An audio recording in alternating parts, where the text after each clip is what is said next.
Next one for stabilization is going to be, the one that I would use for stabilization is going to be a broad jump hold. So feet underneath the hips. Again, proper takeoff and landing. When I go down, my hands are going to stay nice and close to my side. I'm not going to be flailing all around next to my body. Arms go next to my side. I'm going to take off, explode, jump as far as I possibly can in good mechanics. I don't want to land or fall down. The idea with a broad jump is I want to stick the landing and hold for 3 to 5 seconds. So as I take off, I'm going to use my hands to help propel the movement, take off, jump, catch, land in good landing mechanics. Knees still tracking over the ankles. My weight is still centered over my feet, nice and tight in the stomach. And I stand, catch that landing. All right, so for plyometrics, the athlete that I have is a lacrosse player in the attack position.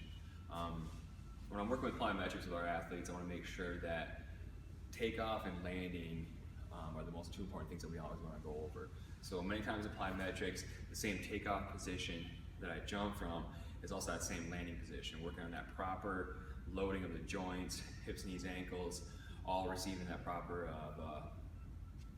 alignment, and then also taking that joint, the weight of the actual movement absorbed all the forces and stuff through the joints.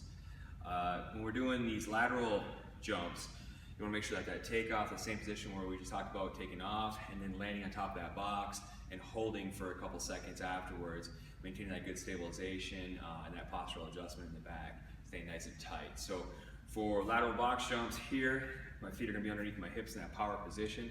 As I take off, I'm going to have that box next to me. I'm going to take off in that position, jump, land, make sure you stick full foot on the box, step back down, come back up, jump, land, stick, hold, everything's nice and tight, stand, step down. So for the stabilization again, for the rep schemes, I would use, maybe 3 sets of, 6 to 8 exercises, sticking and landing that exercise, or sticking and landing the plyometric jump, either lateral or linear.